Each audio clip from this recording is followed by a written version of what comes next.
we were talking a little bit about culture, and there are a couple things that you mentioned that really stood out to me. You define culture as a social contract, how we do what we do, and how we behave.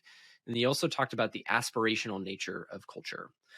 And so I was wondering if we could talk a little bit about when the reality of our culture fails to sort of meet the aspiration of the culture that we want. How have you seen folks that you work with resolve that gap, or examples of people that have resolved that gap? I think, having an aspirational aspect to your culture is a really good positive thing. I've worked with different companies as they're trying to define their culture, and it's like, but no, we can't define it that way because they're not there yet. And it's like, well, you want to make sure, just like your vision or your mission, that it's something that is drawing you towards. And so there needs to be that aspirational aspect. And so, the fact that we're not always acting in that particular way, part of it is normalizing. So just the simple act of saying, okay, here's our aspiration, and here's where we were off. First, do we actually see those same two things? Do you realize that we were off, or where you were off? And so, one, just kind of taking it straight back to, are we on the same page? But that conversation doesn't happen from a shaming standpoint. So where I find it effective is meeting the situation with curiosity, getting on the same page, and then having a conversation. And the way I like to talk about it is, I have this little mantra. I say, clear and direct with curiosity and compassion. So don't talk around it. It's like, this may be a challenging conversation. Here's what I have observed, and I'm curious, or, I wonder, what might be happening. If it's something that's out of character, for the individual, then let them know that, and really bring a curious, open heart to the situation.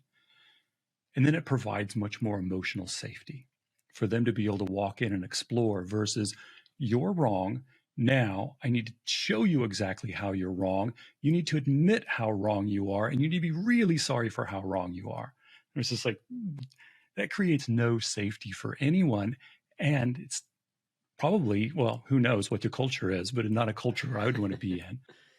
The other thing I would add, if you're a leader, own your mistakes, especially if they're around culture, or if they're around more interpersonal.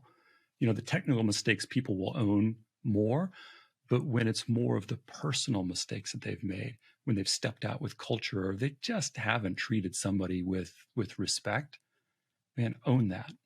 Kevin, we were talking about self-compassion, and you shared face it, name it, engage with it. It sounds like a similar pattern in a way, but it's a little bit more relational and people to people. And if something happens that doesn't achieve the aspirational nature of the culture you're trying to achieve, face it, name it, and engage with it with curiosity and directness and compassion. Am I manufacturing that similarity in the pattern, or are those like transferable things that you can apply both personally, internally, and then externally culture? Absolutely, they're transferable.